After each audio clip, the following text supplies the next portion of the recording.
Bonjour à tous, c'est Lothar Benichou et je suis ravi de vous retrouver pour cette vidéo aujourd'hui qui va être super intéressante, peut-être un peu polémique pour certains. Je vais parler un petit peu plus de l'acné rosacée en fait, parce qu'il y a beaucoup de gens qui se posent la question, qui se disent mais alors est-ce que c'est deux pathologies différentes? Est-ce que l'acné rosacée c'est différent de l'acné? Est-ce que ça a une étiologie, une racine différente, etc. Alors ma réponse tout de suite ça va être non, pas du tout en fait, c'est deux pathologies finalement qui n'en sont qu'une. C'est juste qu'elles vont pas survenir sur le même type de peau.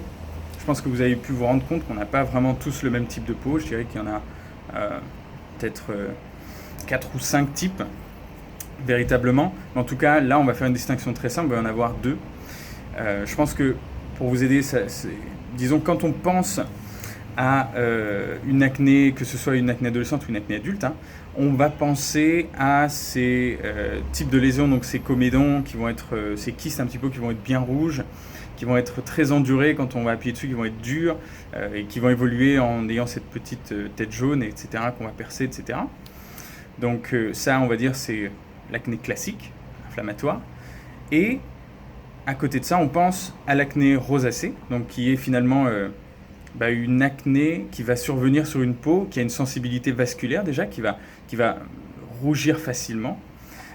Et ça, entre guillemets, le fait de rougir facilement ou des choses comme ça, c'est pas une pathologie, c'est juste un type de peau. Par exemple, comme le mien, moi je sais que si je me baisse pour ramasser un truc ou si je souris un petit peu trop ou que je rigole fort ou quelque chose comme ça, je vais avoir les pommettes qui vont rougir.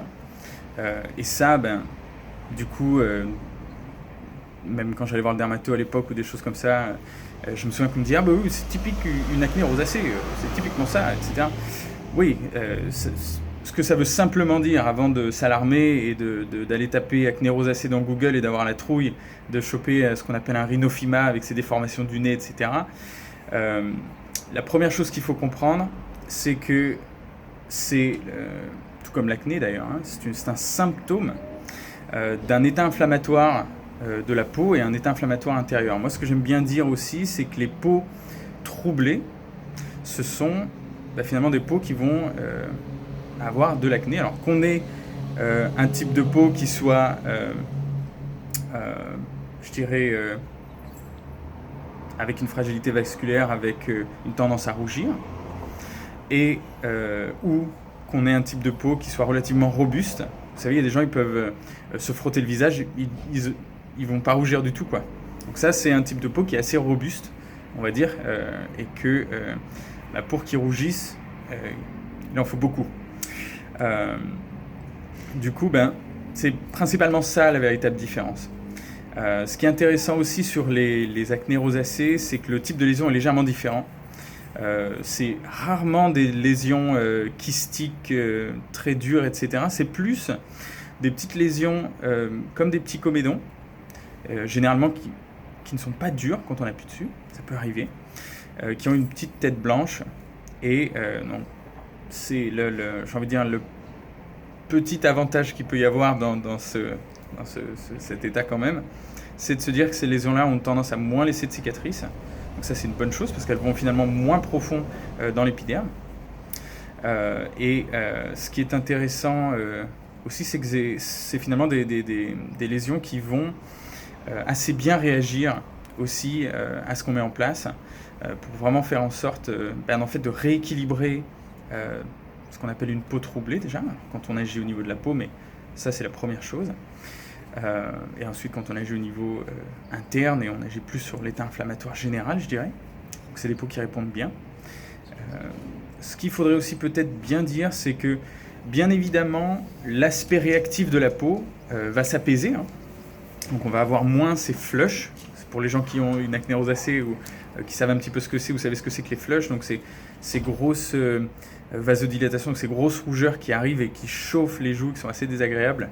Et que ce soit lors d'une émotion ou lors d'un repas indien ou quand on mange un petit peu épicé ou avec le sport ou des choses comme ça. Donc bien évidemment ça va diminuer parce qu'on va diminuer l'irritation mécanique. On aura une peau qui aura une protection supplémentaire, mais clairement le but c'est pas de supprimer ça parce que ça vient de votre type de peau en fait. Donc on ne va pas changer votre type de peau, il n'y a pas besoin. On peut simplement le contrôler et faire en sorte de le rendre confortable en fait. Et puis, qu'est-ce qu'il y a d'autre d'important? Oui, c'est pour une peau qui peut être un peu troublée. Généralement, elle va avoir un aspect un petit peu brillant. Parfois, l'acné rosacée peut un petit peu s'accompagner un petit peu avec de la dermite séborrhéique des fois. Et je me souviens que j'avais vu une question aussi, on m'avait dit mais comment tu fais la différence entre une acné rosacée et de la dermite séborrhéique? Déjà, c'est pas du tout la même chose. Une dermite séborrhéique, on va avoir des plaques rouges avec des lésions dessus.